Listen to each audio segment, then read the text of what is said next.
Capítulo 20. Por favor, diga alguma coisa, suplicou Bennet. Eu só podia contar a você do jeito que o capitão Pettigrew me contou, mas talvez tenha sido muito brusco. Durante aquele dia, as notícias sobre Nell vinham borbulhando dentro dele. Imaginava que Hope daria gritos de prazer e faria uma centena de perguntas que ele não saberia responder. Mas forçou-se a guardá-las para si até que ambos voltassem para a barraca à noite, porque não queria que ninguém os interrompesse. Não aconteceu como ele esperava. Sua esposa simplesmente se sentou na cama, os olhos escuros, fixos em seu rosto, sem dizer uma só palavra. Teria sido por causa do choque de saber que seu cunhado era um assassino? Hope segurou a mão dele e por fim abriu um leve sorriso. Sou eu quem deve se desculpar, não você, disse ela. Não consegui falar com o choque, são coisas demais para assimilar. Nunca pensei que Nell fosse deixar Albert, isso jamais me passou pela cabeça. Bennet estava incrédulo. Você acha mais extraordinário, Nell, ter deixado Albert do que ele ter incendiado Briargate e matado Sir William? Hope então riu, o rosto voltando a ficar corado. Bem, isso é mesmo um horror. Mas eu sempre soube que Albert era um homem mau. Mas Nell, ela sempre foi tão comportada, sempre acreditou que os votos matrimoniais eram eternos. Simplesmente não consigo imaginá-la fazendo algo tão extremo.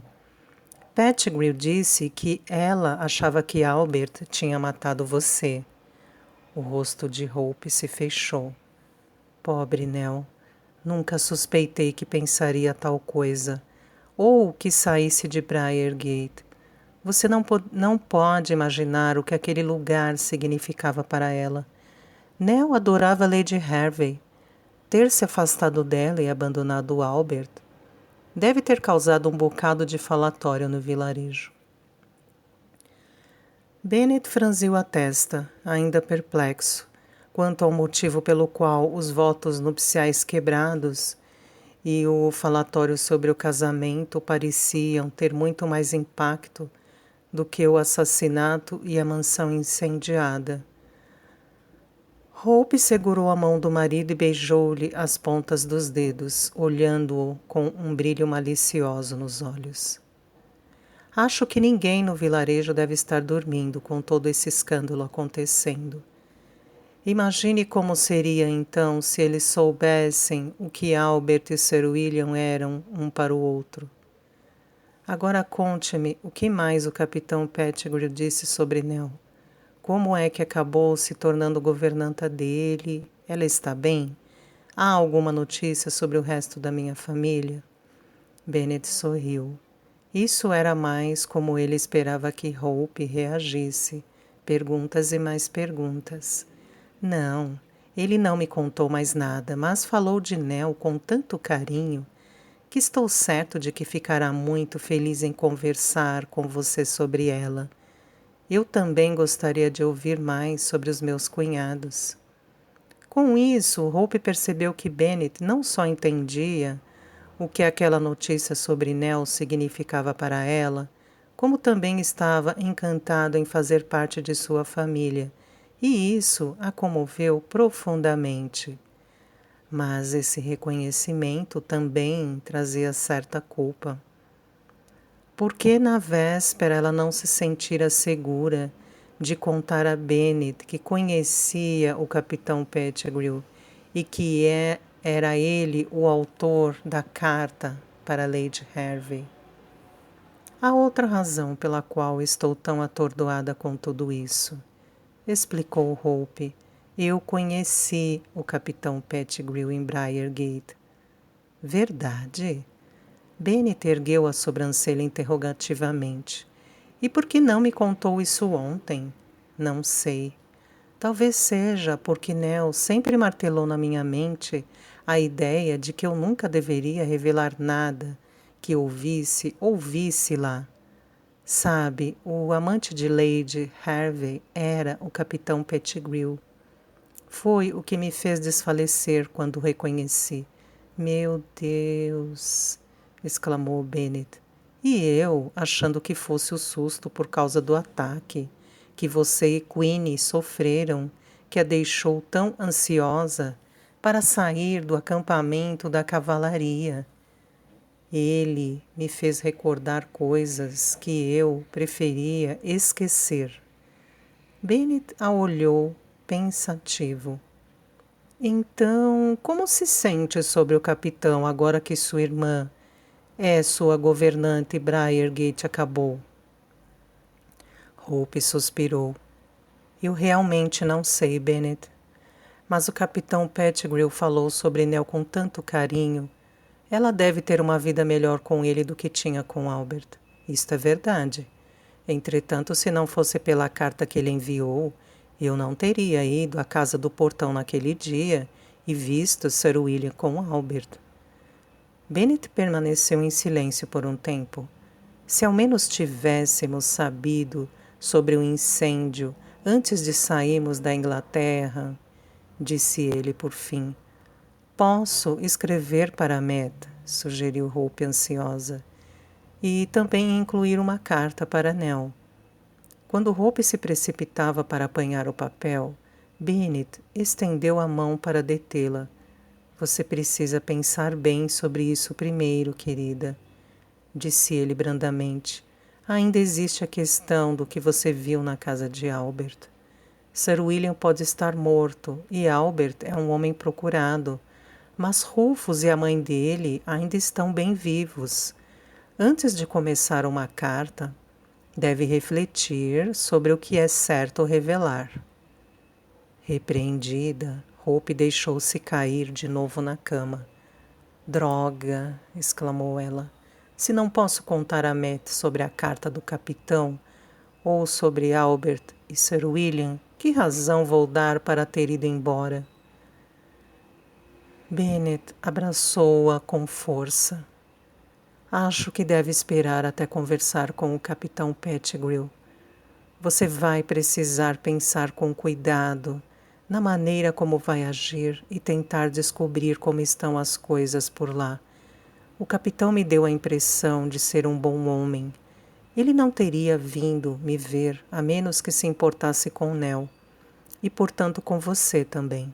Mas não se pode esquecer que não foi muito honrado dormir com a esposa de outro homem. Talvez ele sempre soubesse o que Sir William era, sugeriu Hope. Afinal, ele é um homem do mundo. Pode até pretender se casar com Lady Harvey, agora que ela está livre. Bennet assentiu. Verdade. Mas não podemos presumir nada e você deve sempre ter em mente que a informação que tem sobre Sir William seria, nas mãos erradas, potencialmente tão perigosa quanto um barril de pólvora. Portanto, precisa ter cuidado para não acender o pavio sem querer. Hope foi para a cama naquela noite com a cabeça tão cheia que dormir era impossível. Por mais absurdo e triste que fosse Sir William estar morto e Briargate não existir mais, ela estava encantada com o fato de Nell não estar mais com Albert. Ficaria ainda mais feliz se soubesse exatamente onde estava sua irmã, como Rufus havia enfrentado a morte do pai e o que estaria fazendo agora. Pelo menos ela poderia fazer essas perguntas ao capitão sem ter que revelar mais nada. Infelizmente, como Nell sempre acreditou que Albert a matara, Pettigrew provavelmente ia questioná-la sobre o que acontecera no dia em que desaparecera de Briargate. Deveria admitir que sabia que ele era amante de Lady Harvey. E será que ele acreditaria que a carta interceptada for o único motivo pelo qual Albert conseguiu obrigá-la a partir? No dia seguinte, Hope acordou mais calma e cheia de coragem. Não se preocuparia com as perguntas que o capitão Pettigrew pudesse lhe fazer. O mais importante era descobrir onde estava Nell e lhe mandar uma carta. Não havia necessidade de uma explicação completa de imediato. Nell ficaria feliz apenas em saber que ela estava viva e bem. Mais tarde, naquele mesmo dia, chegou a ordem de partida de todas as tropas de Varna para a Crimeia, até o fim da semana, e isso temporariamente tirou o capitão Pettigrew e Nell da mente de Hope. A notícia foi recebida com deleite, uma injeção de ânimo muito necessária. Os soldados tinham ido até aquele lugar a fim de lutar numa guerra. Portanto, queriam fazer isso de uma vez, vencer os russos e voltar para casa antes do Natal. Bennett e os outros médicos acreditavam que a saúde das tropas melhoraria bastante com uma viagem marítima. As mortes por cólera aumentaram de modo significativo em agosto. Os enterros formais já tinham sido abandonados muito antes, pois eram numerosos e deprimentes para os vivos. Agora os cadáveres eram levados para uma vala comum sem qualquer cerimônia. Mas havia milhares de pessoas sofrendo de febres, diarreia e outros problemas atribuídos às áreas pantanosas pouco saudáveis de Varna e a uma dieta pobre. Na verdade, tanto nos acampamentos franceses quanto nos ingleses, não havia muitos homens que se pudessem afirmar estarem prontos para o combate. Assim, com os preparativos para a saída e a organização do fechamento do hospital, Hope não teve oportunidade para fazer o percurso até o acampamento da cavalaria. Presumia-se que o capitão Pettigrew estivesse em situação semelhante, porque ele não retornou ao hospital. De uma hora para outra, o porto se encheu de navios e o embarque começou.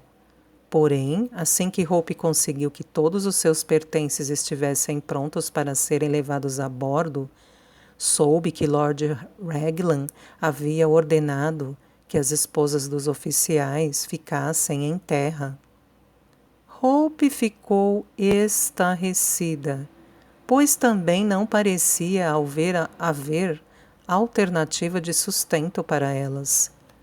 Na verdade, foram poucas as esposas de oficiais que embarcaram para Varna, e a maioria estava tão desanimada que ficaria contente em poder tomar um navio de volta a Constantinopla ou Malta.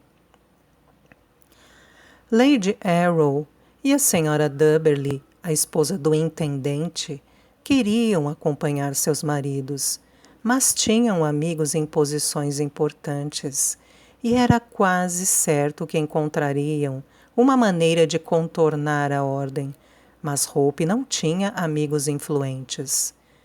Bennett voltou-se para seu comandante, o tenente-coronel Lawrence, em busca de conselho, e a sugestão dele foi que Hope deveria ser contrabandeada imediatamente para a cabine de Bennett, no Orgulho do Oceano, o navio que em sua companhia deveria embarcar, e lá permanecer até o navio zarpar. Lawrence achava que enquanto Lord Raglan não a visse, eles estariam a salvo. Então, Hope teve que aguentar vários dias trancada sozinha em uma cabine abafada, sem mesmo Queenie como companhia, pois ela e as outras esposas de militares de outros cargos só iriam para o navio na data prevista para a partida. Hope passou o tempo escrevendo tudo o que acontecera com ela, desde que saíra de Briargate, com a esperança de que em pouco tempo pudesse contar tudo para Nell. Na madrugada do dia 7 de setembro, o Orgulho do Oceano finalmente deixou Varna, e Hope, enfim, pôde subir para o convés e respirar um pouco de ar fresco. Foi bom ver Queenie novamente e ouvir suas histórias engraçadas sobre o caos dos últimos dias em Varna, e, melhor ainda, constatar que os homens de aparência doentia que a avistara esperando no cais, já pareciam recuperar a vitalidade com as brisas do mar. Bennett, no entanto, estava preocupado com as ambulâncias. Tudo indicava que tinham sido deixadas para trás em Varna. Após um dia inteiro de viagem, viram-se fazendo parte de uma vasta armada. Centenas de vapores e veleiros formavam uma cena imponente, muito bela. As âncoras foram baixadas e os oficiais iam e vinham, visitando outros navios em barcos a remo. E embora ninguém parecesse saber o que todos estavam esperando ali, de modo geral, presumia-se que os comandantes ainda planejavam suas táticas. Por fim, no dia 14 de setembro, as âncoras foram levantadas e todos voltaram a navegar. A primeira vista da Crimeia não foi encorajadora. Parecia um lugar inóspito, sombrio e estéril, sem sinais de pessoas ou até animais.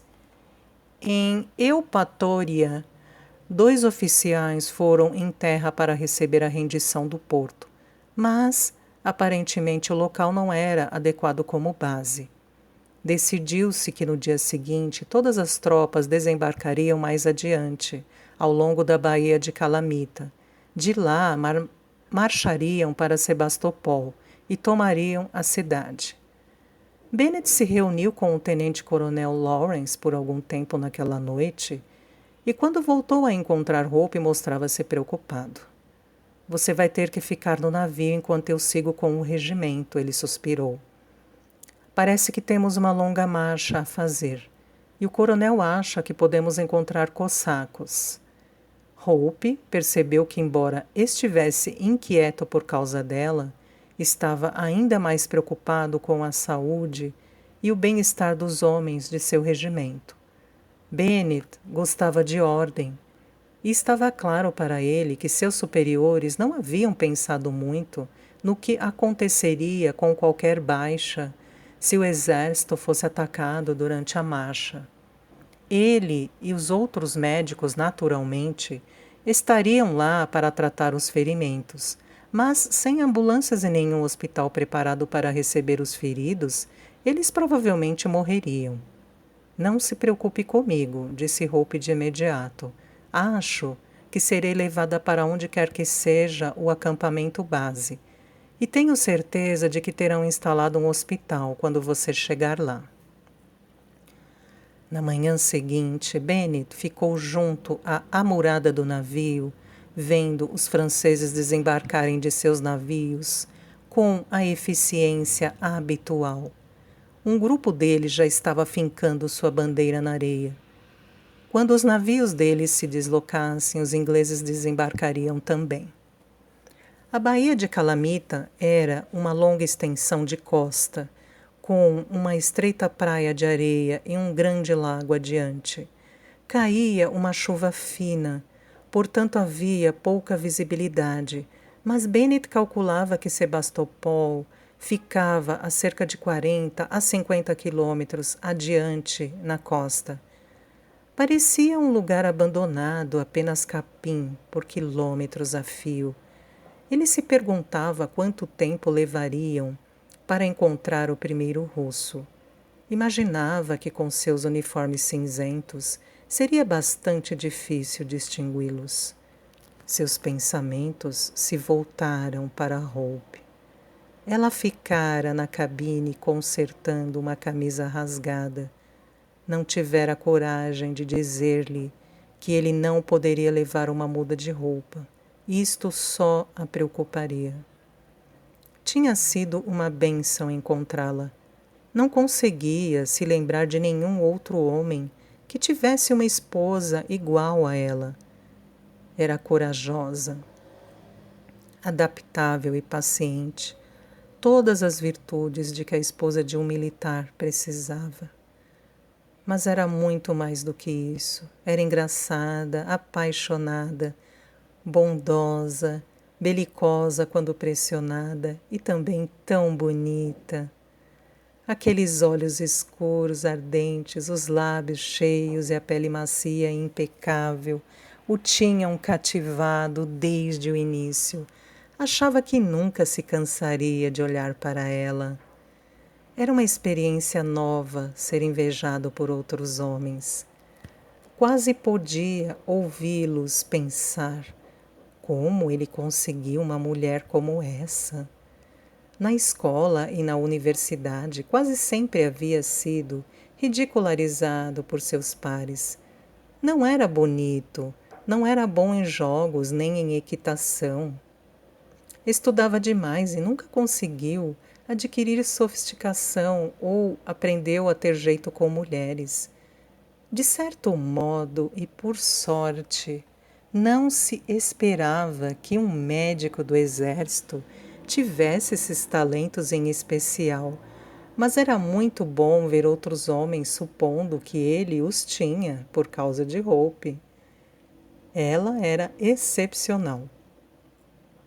Sua postura, seu encanto e suas habilidades naturais de enfermagem tinham conquistado o respeito até mesmo dos oficiais mais snobs.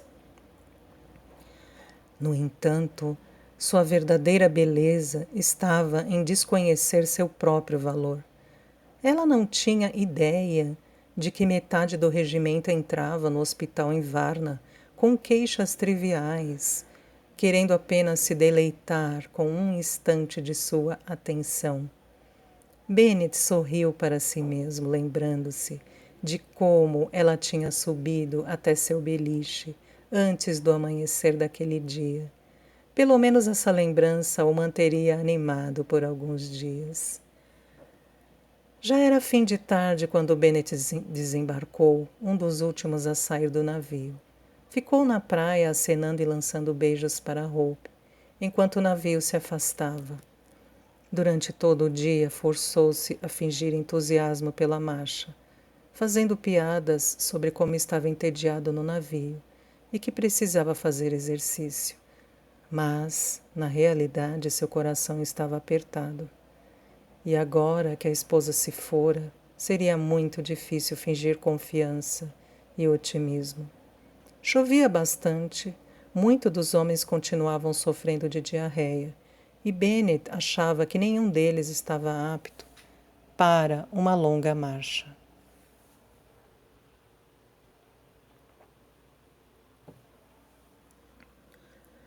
Uma hora depois, quando todos os navios eram apenas pontinhos no horizonte, descobriu-se que as barracas não tinham sido desembarcadas.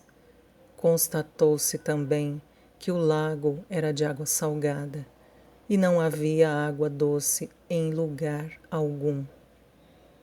Então a chuva fina transformou-se numa tempestade terrível, e como foi ordenado que deixassem as mochilas a bordo, só tinham os sobretudos e um cobertor para se protegerem do frio. Não havia abrigo. Os homens se encolhiam miseravelmente debaixo da chuva torrencial, incapazes de dormir por estarem encharcados.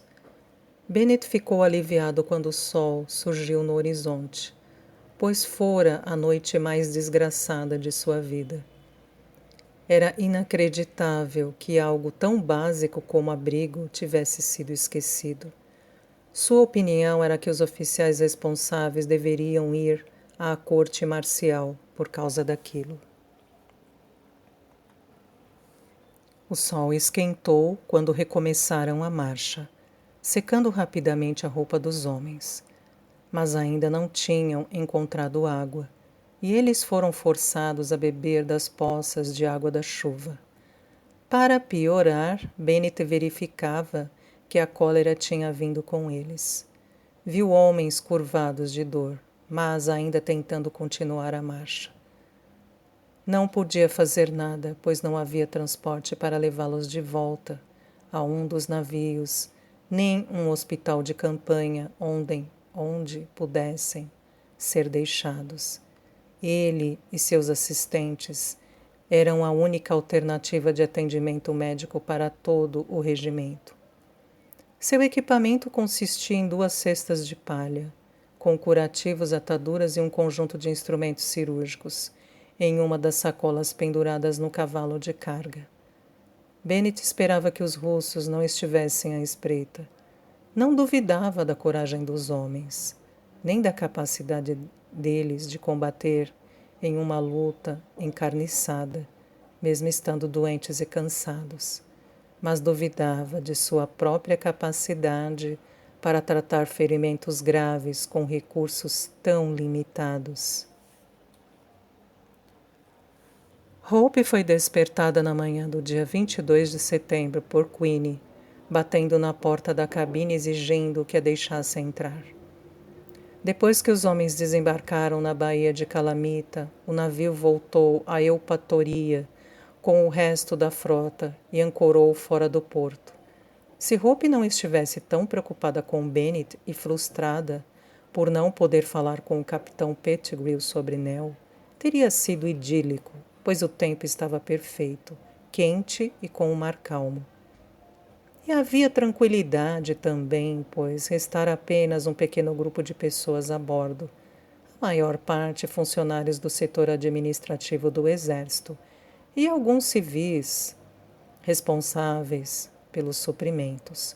Hope passava a maior parte do tempo cochilando no convés ou jogando cartas com Queenie. Queenie deveria ter ido com as esposas dos outros soldados para a marcha, pois eram necessárias para cozinhar e lavar a roupa dos homens. Mas Robbie perguntou a Bennett se sua esposa poderia ficar no navio com Hope, porque receava que não conseguisse acompanhá-los. Bennett ficou mais do que satisfeita em concordar, pois não lhe agradava a ideia de Hope ficar sozinha, sem uma companhia do sexo feminino. O que houve, Queenie? Resmungou Hope quando saiu do beliche para abrir a porta. Queenie irrompeu na cabine, o rosto encharcado de lágrimas. Houve uma batalha terrível e milhares de mortos, desabafou ela. Será que Rob está a salvo? Por um momento, Hope ficou mais impressionada com as lágrimas da amiga do que com a notícia que ela trouxera, pois a moça estava sempre animada e saltitante, independentemente do que acontecesse ao seu redor. Tenho certeza de que ele está a salvo, afirmou Hope, abraçando Queenie. Agora diga onde conseguiu esta informação. Tinham escutado tiros 2 dias antes, mas o capitão Kyle afirmou que eram os russos em Sebastopol, provavelmente atirando em algum navio turco que tivesse se aproximado demais. Queenie chorava muito para se fazer entender, então Hope se vestiu e foi ver o capitão. Houve uma batalha, disse ele. Ainda não sei sobre baixas, mas não acho que sejam tantas quanto lhe disseram. Após vários dias de grande tensão, finalmente o orgulho do oceano entrou no porto de Balaclava, que havia sido designado como acampamento base britânico. Em Eupatoria corriam boatos em profusão. A certa altura disseram que toda a cavalaria havia sido aniquilada e que Lord Arrow dos fuzileiros tinha morrido. Queenie continuava chorosa, andando no convés de um lado para outro e torcendo as mãos. E Hope só pensava em como os médicos teriam enfrentado a situação, se de fato houvesse tantas baixas. No fim, a cavalaria não havia sido exterminada, e Lord Arrow só havia ferido a mão, tendo sido necessário amputar um dedo. Mas, de fato, acontecera uma batalha, junto ao rio Alma, a cerca de 40 quilômetros da baía de Calamita, e a 1ª e 2ª divisões e a Brigada Ligeira tinham estado envolvidas. Embora fosse considerado uma vitória, uma vez que os britânicos atacaram e tomaram os baluartes e as bases dos russos, houve graves perdas, com mais de 2.000 britânicos mortos ou feridos. E as baixas francesas foram ainda maiores. O porto de Balaclava não passava de uma única rua aninhada entre 2 enormes colinas íngremes. Mas era um bom porto, seguro, embora pequeno, o acesso quase escondido das embarcações, de passagem por altos penhascos. Aparentemente, alguns tiros a esmo foram disparados contra a linha de frente que havia chegado para tomá-lo. Mas não houve mais resistência e o padeiro da cidade tinha saído com uma oferta de peru assado e pão para os soldados.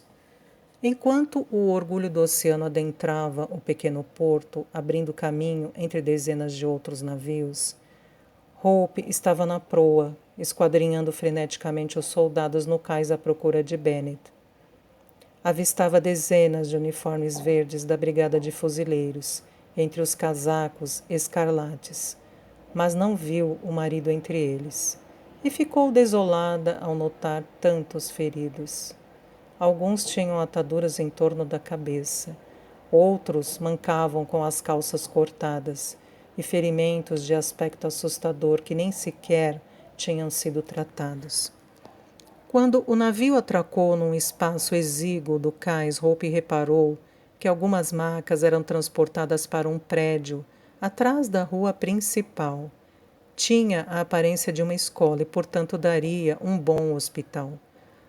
Hope estava inquieta, esperando que os marinheiros instalassem logo a prancha de desembarque, para que ela pudesse descer correndo e procurar Bennett. "Senhora Meadows!" gritou o capitão Kyle, quando ela estava prestes a sair do navio. "Está um caos aí fora. Duvido que seu marido consiga encontrar acomodação para vocês dois de imediato." Hope percebeu que o capitão estava preocupado com ela. E mesmo ansiosa para encontrar Bennett, sentiu-se obrigada a parar, já na prancha de desembarque, para responder: "Vou encontrar algum lugar." "Não vai, não hoje. A senhora e seu marido vão precisar descansar direito depois de cuidar de tantos feridos. Então volte para o navio à noite, até que possam tomar outras providências." "É muita bondade sua", disse ela com gratidão. "Sei que meu marido também vai apreciar seu oferecimento." Ela viu Queenie saindo velozmente para encontrar Robbie. "Não podia se demorar nem mais um instante. Preciso ir agora, mas voltarei." Do navio, o cais e a pequena cidade pareciam pitorescos. A água cintilava e as construções baixas de pedra, a igreja e as íngremes colinas rochosas haviam dado a impressão de um lugar sonolento, mas seguro e saudável para um acampamento base. No entanto, assim que Hope e Queenie se juntaram à multidão de soldados, carroças e mercadorias que estavam sendo descarregadas dos navios, o lugar tornou-se um cenário de pesadelo. Até os homens que pareciam não estar feridos tinham um aspecto atordoado, assombrado, estavam imundos, seus uniformes sujos de lama e manchados, a barba por fazer. Entretanto, se a rua parecia assustadora, a cena que se apresentou aos olhos de Hope quando ela se esgueirou entre as macas para entrar no hospital era apavorante. Apesar de o sol estar brilhando do lado de fora, dentro do prédio estava escuro. E a primeira coisa que a afetou foi ouvir vozes de homens em terrível sofrimento, pedindo socorro, gemendo, delirando, alguns aos gritos. Não havia camas, e os homens estavam deitados ou sentados tão perto um dos outros que não havia espaço para passar. Muitos tinham sofrido uma amputação recente, e os curativos tinham a cor viva do sangue fresco. Outros tinham feridas expostas no peito, nas pernas, na barriga. Uma cena tão medonha que o primeiro pensamento de Hope foi fugir, pois não sabia por onde começar. Queenie fugiu de fato, a mão cobrindo a boca, mas Hope distinguiu Bennett no canto mais distante daquele lugar sombrio e terrível. Ele estava ajoelhado fazendo um curativo numa perna amputada. O jaleco de linho que sempre usava por cima do uniforme encharcado de sangue. Mesmo sob a luz fraca, dava para notar o rosto pálido e exausto. Naquele momento, sentiu muita vergonha, ao lembrar-se de que ficara deitada no beliche no início daquela manhã, ponderando se usaria o vestido cor-de-rosa com babados no decote ou o azul enfeitado de renda para encontrar o marido. Sua única preocupação era com o vestido, que lhe ficaria bem, e decidiu-se pelo cor-de-rosa. Estava vestida como se fosse encontrar o namorado para um piquenique. Até colocara fitas no cabelo. Mas Bennett não precisava de uma namorada agora, nem de uma mulher tola vaidosa, cujos pensamentos não fossem além de uma noite de amor. Precisava de alguém para ajudá-lo a tratar daqueles heróis que haviam sido dilacerados por tiros, para que talvez pudessem viver mais um dia e retornar para a esposa ou a namorada. Dando meia volta, Hope desceu a ladeira, desviando-se das macas e abrindo caminho aos empurrões em meio a um mundo de gente no cais. Na cabine apanhou o velho vestido cinzento e o avental branco. 5 minutos depois já estava correndo de volta a ladeira acima. O cabelo vinha preso na nuca, suas anáguas tinham desaparecido. O vestido sóbrio e o avental substituíam o frívolo traje cor-de-rosa. E enquanto corria, fez uma oração silenciosa para que algum instinto a inspirasse e mostrasse como tratar ferimentos à bala, pois sabia que nada do que fizera anteriormente serviria de treinamento apropriado para toda aquela abominação. Quando ela chegou ao hospital, Bennett estava tratando outro soldado de costas para a porta. Então não a viu entrar. Enfermeira Meadows, apresentando-se para o serviço, senhor, disse ela baixinho, ao se aproximar. Ele se virou à voz dela e sorriu. É bom ver você, mas não acho que possa lidar com isso. Posso sim, disse ela com firmeza. Apenas me diga o que fazer.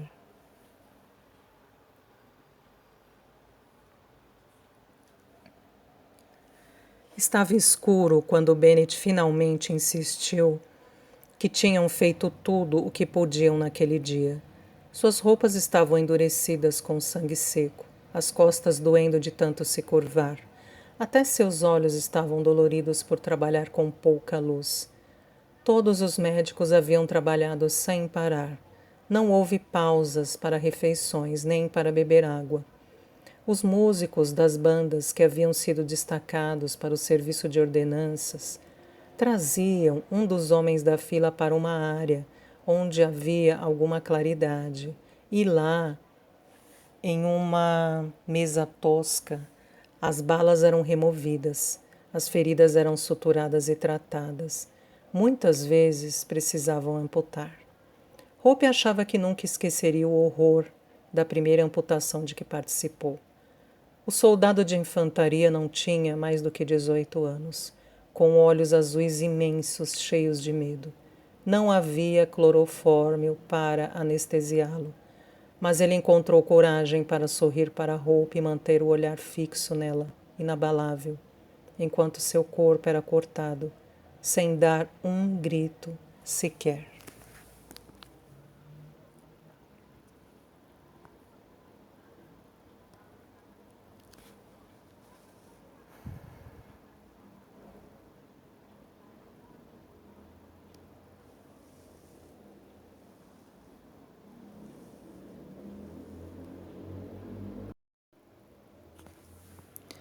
O som do osso sendo cerrado era arrepiante. Com tanto sangue todo o tempo, o pobre corpo jovem se contorcia incontrolavelmente, nos paroxismos da dor. Só o que ela podia fazer era secar seu rosto, dizer quanto ele era corajoso e rezar em silêncio. Sabia que o jovem e a maioria de seus camaradas vinham de lugares como Lewis Mead. Para gente como ele, alistar-se no exército era uma saída para a pobreza. Um uniforme bonito era melhor do que vestir farrapos. Contudo, tristemente estavam defendendo um país insensível aos pobres e necessitados. Se sobrevivesse à amputação, seria enviado para casa sem ter onde cair morto. Talvez ganhasse uma medalha, mas para que serviria uma medalha quando não podia mais trabalhar? Não compraria pão nem carne. Ela soube que alguns dos feridos haviam ficado a noite toda no campo de batalha, entre os mortos, sem receber nenhuma gota de água. Disseram que viam os médicos encharcados de sangue, cortando braços e pernas e descartando-os de qualquer jeito. As baixas da brigada de fuzileiros foram leves, em comparação com as de outros regimentos. 2 sargentos, um cabo e 7 fuzileiros estavam mortos. 25 foram feridos. Mas Bennett tinha visto Rob naquela manhã em Balaclava, e Queenie de certo o havia encontrado, já que não voltara para o navio. Conte-me como foi no Rio Alma, perguntou Hope, depois que ela e o marido jantaram e se recolheram à cabine. Os homens foram incrivelmente corajosos, disse ele com voz fraca, o rosto marcado pelo cansaço. É só o que você precisa saber. Quero saber como foi para você. Bennett recostou-se no beliche e fechou os olhos. Como você viu hoje, exceto que não tínhamos mesa para operar, nem sequer um hospital de campanha. Precisei examinar os homens no chão com apenas uma vela para iluminar. Não havia macas suficientes. E durante a noite eu ouvia homens pedindo socorro, mas estava escuro demais para encontrá-los. Tivemos que usar carroças de camponeses como ambulâncias. Foi um caos.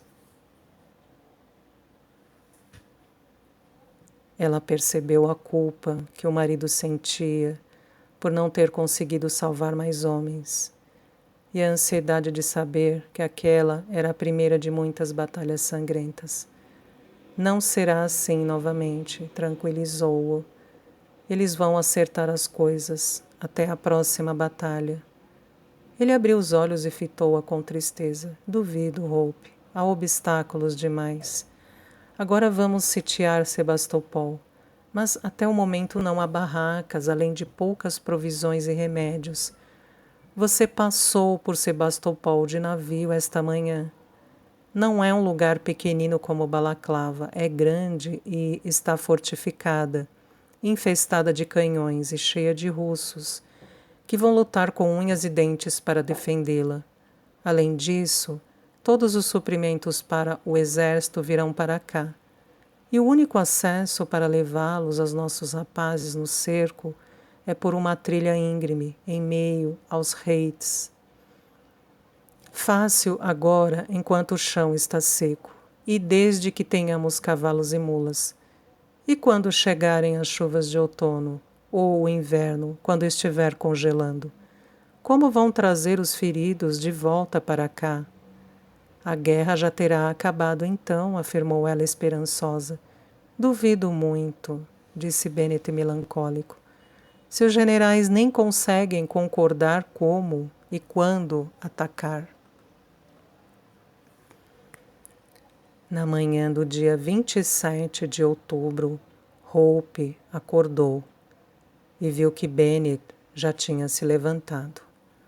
O orgulho do oceano, que tinha sido sua casa, partira para Scutari 2 semanas antes, levando muitos feridos para o hospital. Agora, até que pudessem encontrar melhores acomodações, eles tinham uma barraca. Estava armada a algumas centenas de metros do hospital, atrás da rua principal, e em um ponto do alto da colina, bem distante da imundície e da agitação do cais. O pequeno porto agora tinha mais em comum com Lewinsmead do que a pitoresca enseada cintilando ao sol que Hope vira ao chegar.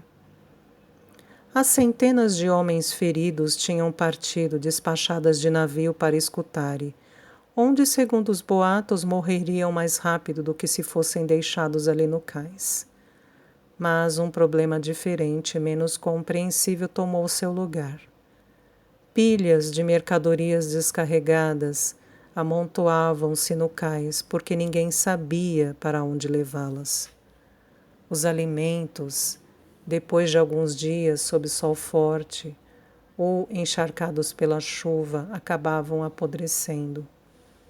Os animais trazidos nos navios eram abatidos e suas entranhas jogadas na água. Os cadáveres muitas vezes flutuavam de volta para o porto, balouçando na superfície, porque os pesos amarrados a eles não eram pesados o suficiente para mantê-los no fundo. Junto com os galões de água suja produzida pelo número crescente de habitantes e os excrementos de cavalos, mulas e bois, o mau cheiro era avassalador e a água ficara turva. Parecia estranho a Hope, que sabia tão pouco sobre campanhas do exército, que todas aquelas dezenas de milhares de tropas que ela tinha visto em Varna estivessem agora na Crimeia, em algum lugar, mas ela não sabia onde nem a que proximidade do porto. Dizia-se que a cavalaria estava acampada na planície acima de Balaclava. Ela tinha encontrado alguns dos homens na cidade, mas não tinha visto o capitão Pettigrew. Estava imensamente frustrada por não poder falar com ele sobre Nell. O trabalho de enfermagem preenchia cada minuto do seu dia, mas seus pensamentos voltavam-se constantemente para a irmã, e daria tudo para ter uma imagem positiva de Nell, para ajudá-la a superar o horror sem fim a que estava sujeita no hospital todos os dias. Sabia que milhares de homens haviam marchado para Sebastopol a fim de sitiar a cidade. Vira picaretas e pás em carroças, sendo levadas trilha acima para cavar as trincheiras, assim como a incrível quantidade de munições e canhões, sendo transportados dessa maneira. O exército francês estava baseado em um lugar chamado Baía de Camiès, que ficava ao longo da costa mais próxima de Sebastopol. Não fazia ideia de onde os turcos haviam acampado. No entanto, embora houvesse muito menos feridos, o hospital estava quase tão cheio quanto no primeiro dia dela no porto, exceto que agora a maioria dos pacientes era casos de cólera. Se o porto de Balaclava tivesse um lema, Hope achava que deveria ser não o suficiente, pois finalmente tinham camas no hospital e urinóis, tigelas e também alguns remédios, mas não o bastante. Já tinham ampliado o hospital usando construções anexas, telheiros e grandes tendas, mas ainda não havia espaço. Todos os dias chegavam navios carregados de mercadorias, mas com muita frequência não eram coisas de que precisavam. Não havia madeira suficiente para lenha ou trabalhos de construção.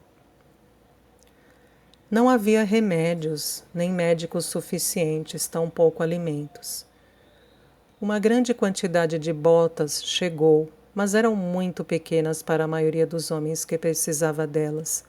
Ainda havia pouquíssimas barracas, e as provisões de que necessitava urgentemente nas trincheiras dos Heights não tinham como chegar até lá. O outono chegara, trazendo um clima muito instável. Chovia torrencialmente e fazia muito frio por vários dias consecutivos. Então, de repente, o sol voltava a brilhar e ficava quente, como no verão. Como Bennett havia previsto, a trilha íngreme até os Heights, que era a única maneira de se alcançar as tropas, tornou-se um atoleiro. O iate de Lord Cardigan o Dryad estava ancorado no porto e ele dormia no luxo, enquanto seus homens se encolhiam em seus casacos ao relento. O Dr. Mackay, um colega que Bennet admirava muito, morrera de exaustão depois de seus esforços heróicos para salvar vidas na Batalha de Alma. As informações que Bennet e Hope recebiam sobre o progresso da guerra eram de segunda ou terceira mão, pois raramente tinham oportunidade de se aventurar fora de Balaclava. Quando as tropas ainda cavavam suas trincheiras diante de Sebastopol, os russos já estavam atirando nelas. Mas foi somente no dia 17 de outubro que o exército aliado se viu, enfim, preparado para contra-atacar. Das 6 da manhã até o anoitecer, eles mantiveram a barragem de artilharia nas baterias e fortificações. No dia seguinte, houve um fluxo constante de feridos, até o hospital, mas muitos sangraram até a morte, na trilha acidentada. Ouviram uma grande explosão, e todos em Balaclava se alegraram imaginando que as muralhas da cidade estavam sendo penetradas. Infelizmente, porém, fora causada por um paiol francês que tinha sido atingido, matando 40 homens, e perdeu-se 15 artilheiros.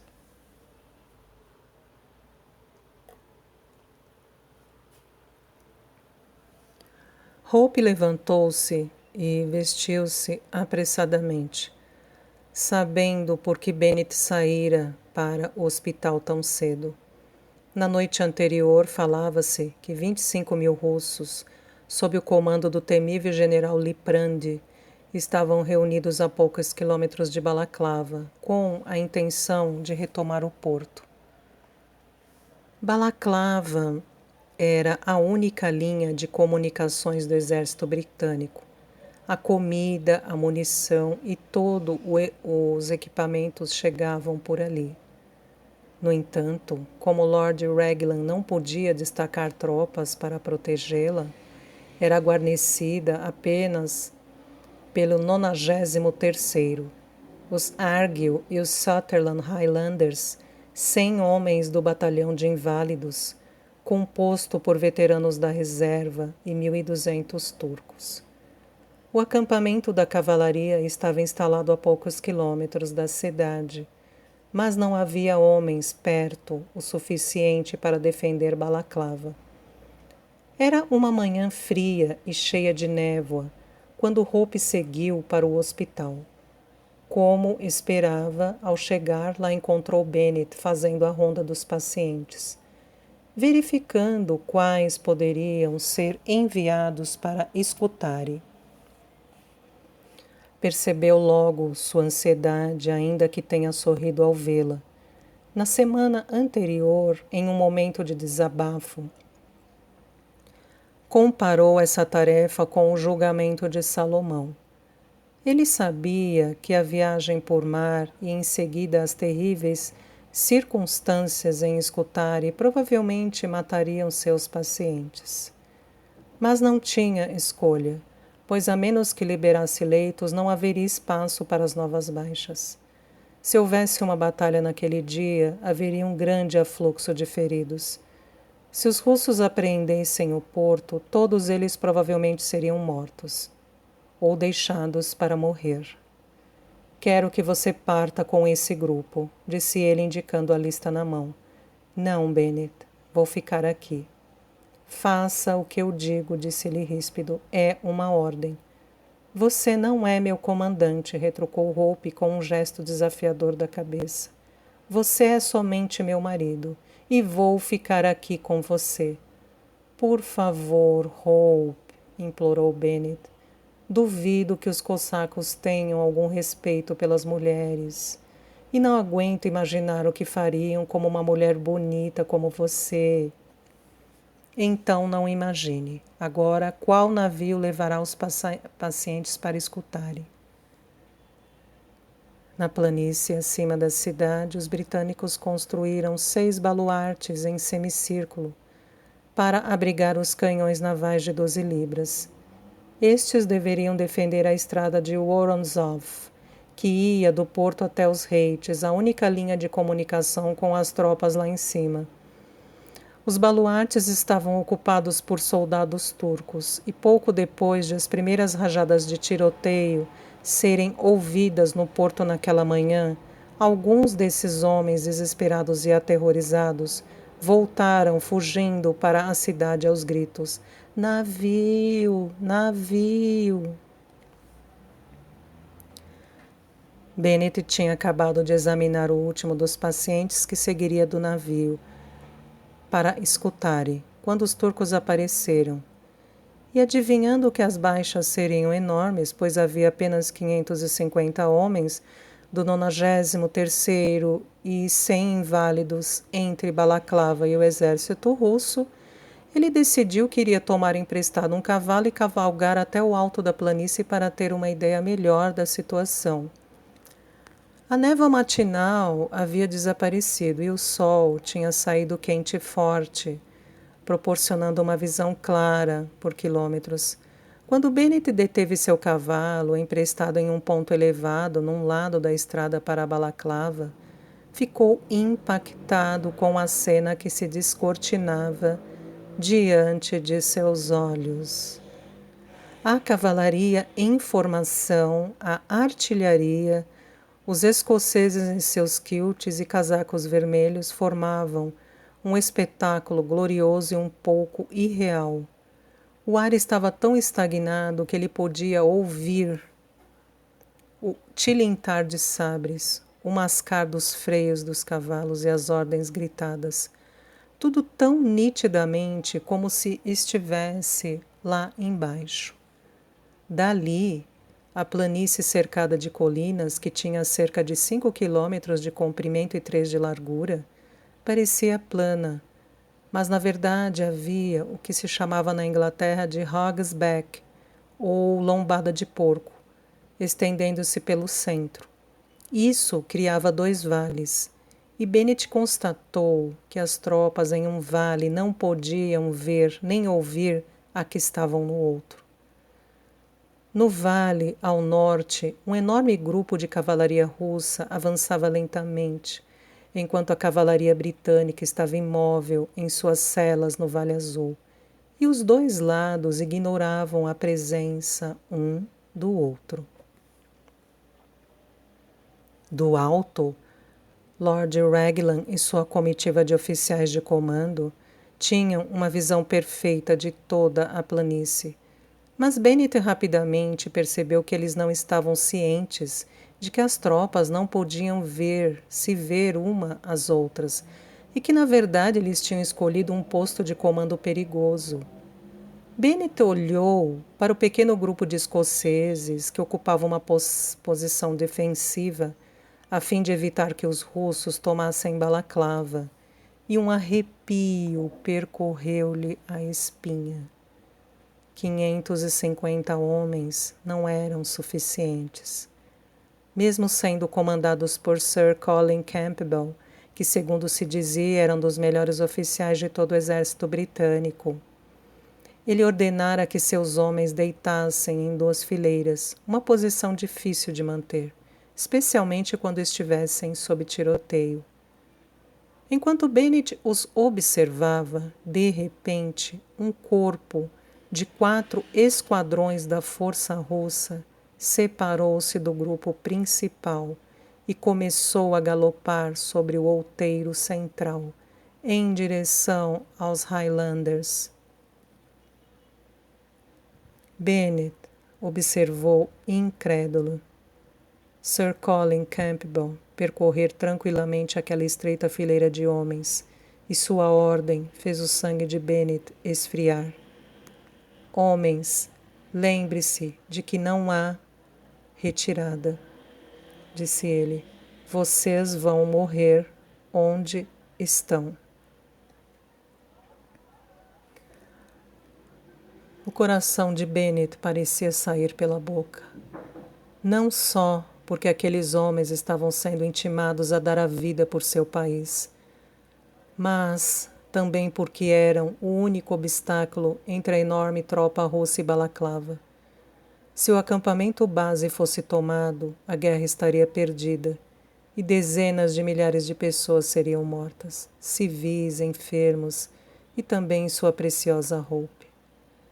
Sabia que se estivesse na pele dos escoceses, correria tão rápido quanto os turcos, pois parecia impossível conseguirem manter o sangue frio para proteger o terreno, muito menos para vencer o inimigo.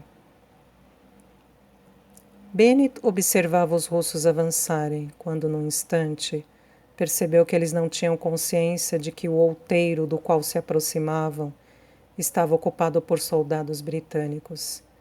De súbito, os Highlanders surgiram como se rompesse de uma caixinha de surpresas. Convencidos de que iam morrer, via-se que estavam decididos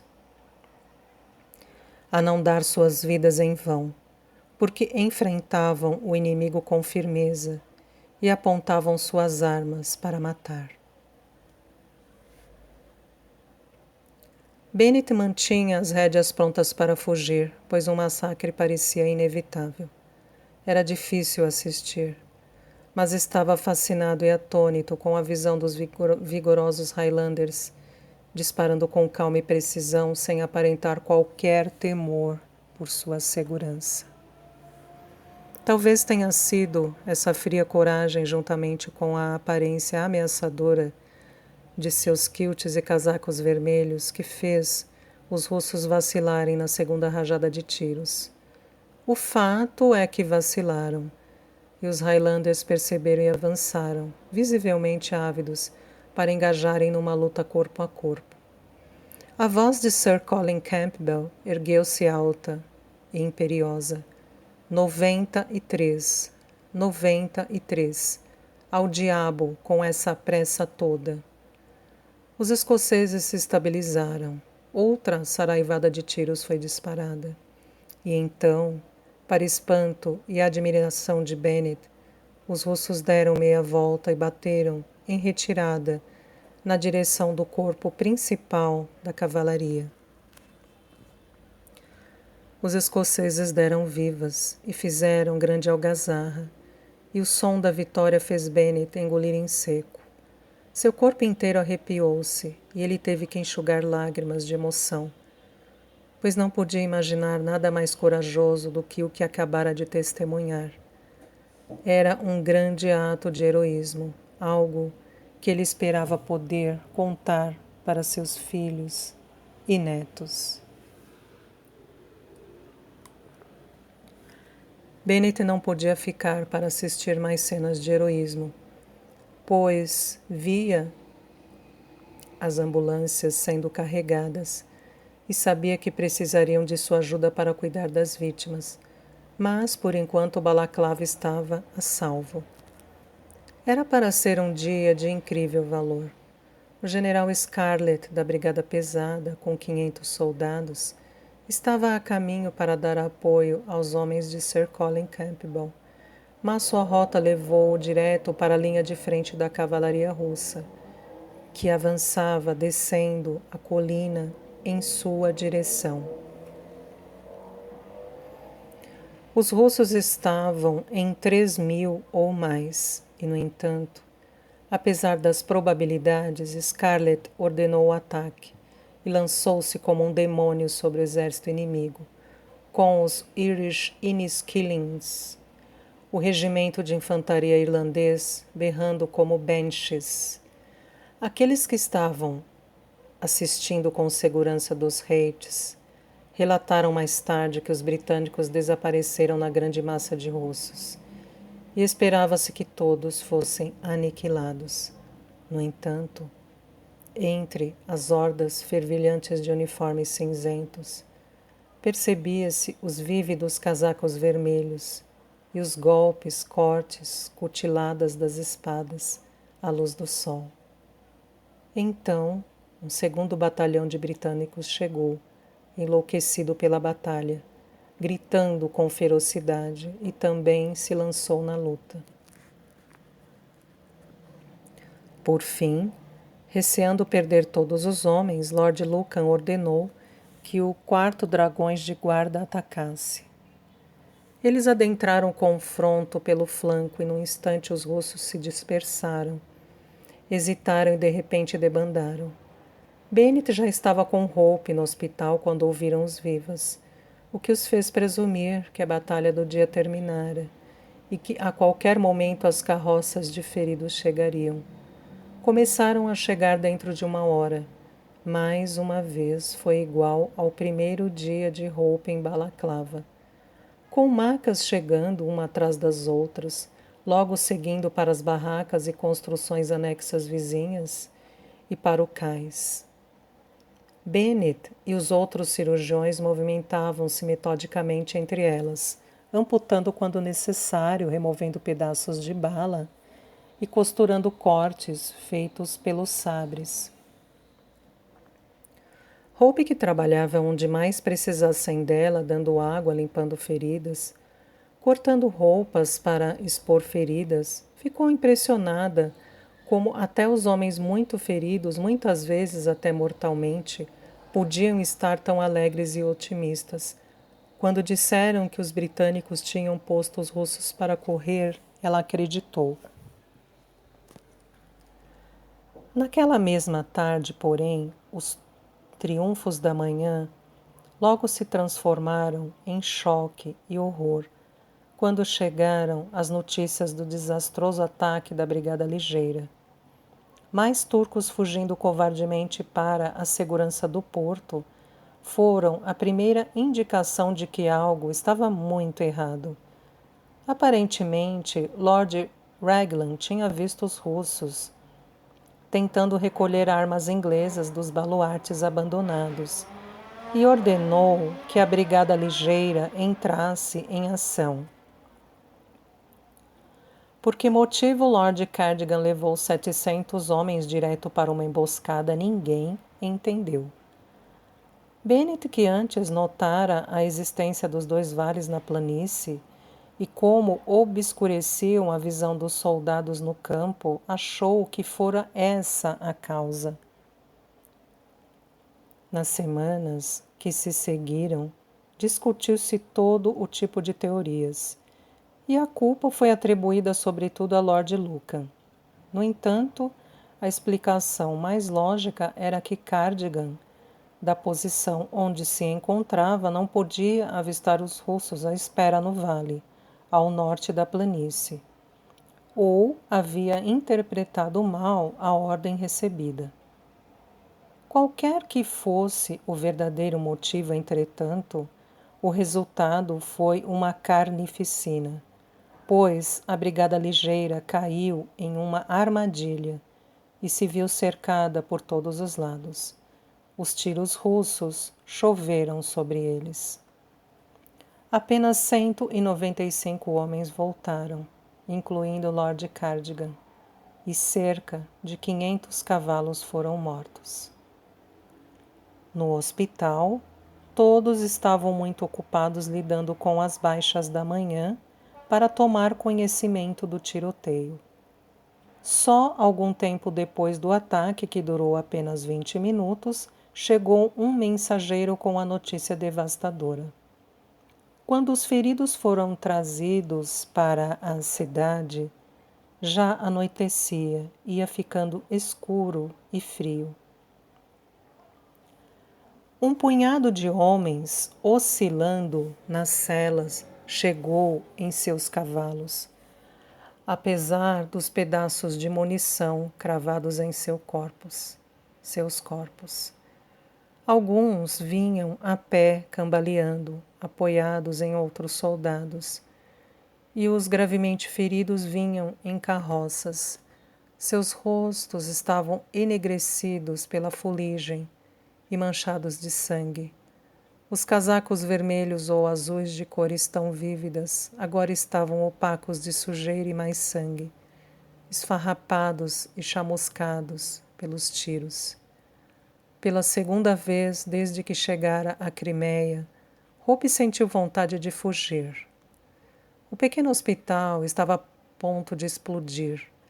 o ar impregnado pelo cheiro de sangue, e os gemidos dos agonizantes eram difíceis de suportar.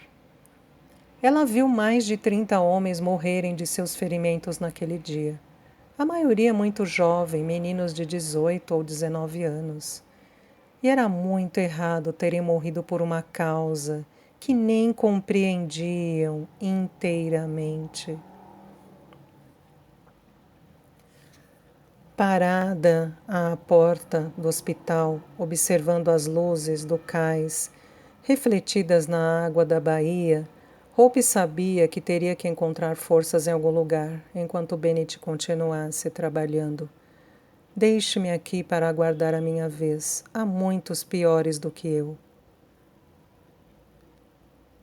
Hope sobressaltou-se ao ouvir uma voz conhecida e percebeu que vinha de uma das carroças que ocupavam o cais.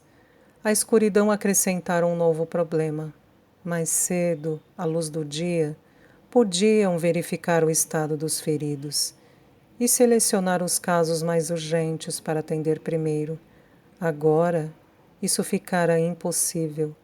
E era horrível pensar que alguém poderia morrer de perda de sangue por falta de um simples torniquete.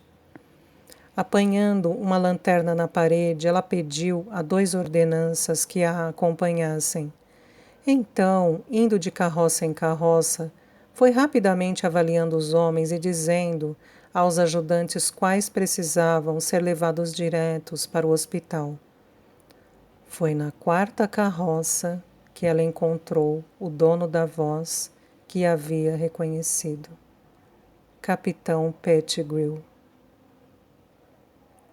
Para sua frustração, pois queria saber tudo sobre Nell, não o vira, desde que chegara à cidade, e não tivera tempo nem oportunidade de ir procurá-lo.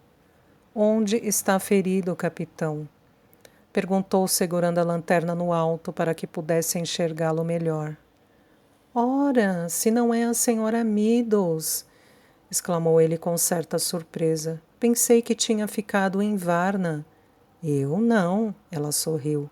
Sempre fui desobediente. Onde está ferido?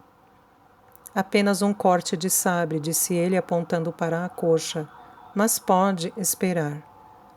Mesmo no escuro, ela distinguiu um vívido lampejo de pele branca, onde os calções cor de cereja haviam sido cortados.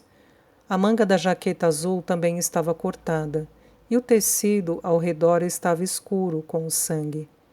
Levem este homem, disse ela aos 2 ordenanças.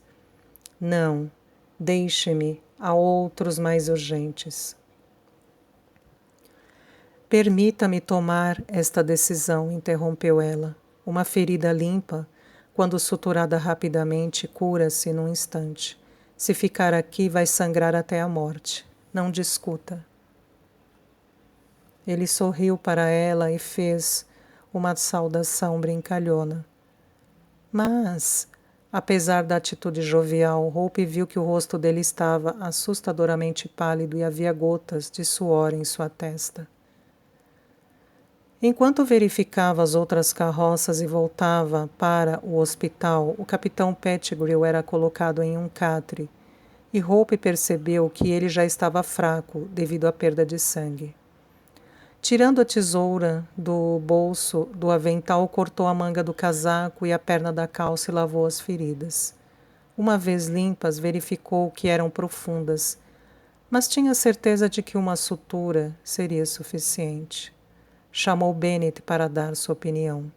Ele acabara de amputar uma perna e estava prestes a começar o mesmo procedimento no braço de outro homem.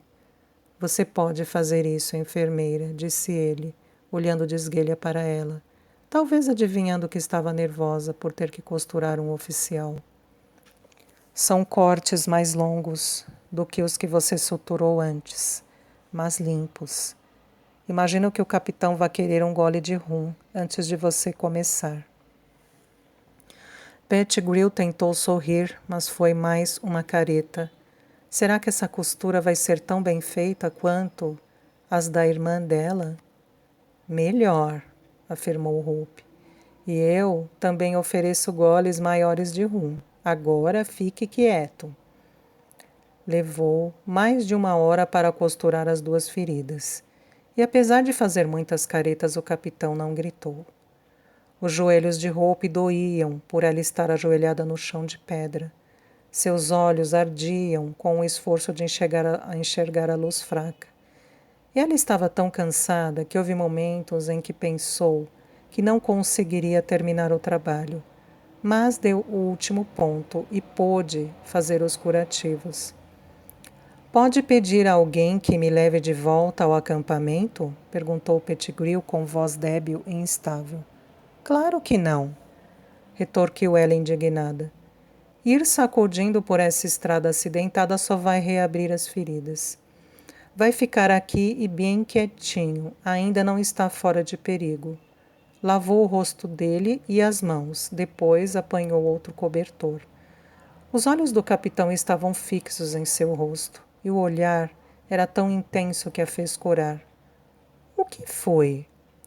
Seus cabelos são da mesma cor que a do resto de sua família, disse ele, mas seus traços são diferentes. Você conhece todos eles? Perguntou ela, surpresa. É claro. Não vi James recentemente, mas me lembro dele de Briargate. Uma sensação calorosa de prazer invadiu-a.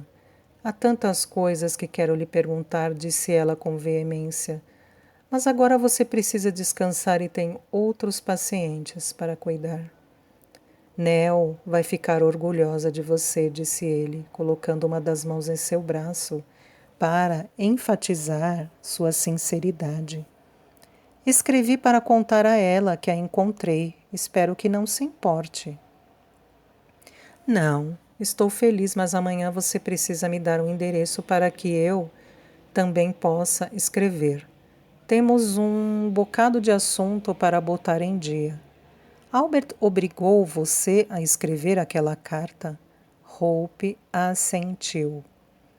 E o que ele fez para se assegurar de que você nunca mais voltaria para lá? Chantagem, disse ela simplesmente. Mas já basta por uma noite. Tente dormir. 3 horas depois, Hope finalmente saía do hospital. Embora estivesse perto da exaustão, parou para checar como o capitão Pettigrew estava. Uma lanterna próxima fornecia luz suficiente para vê-lo com clareza, e no sono seu rosto parecia jovem e bonito. Podia entender por que Lady Hervey tinha se apaixonado por ele. Não só por seus belos traços fortes, ou aquele ar de pura masculinidade que Sir William não tinha, mas por algo mais. Ela não conseguia definir o que, mas sentia isso dentro de si. Um sentimento estranho e caloroso, não muito diferente do que sentira por Bennet quando o conheceu.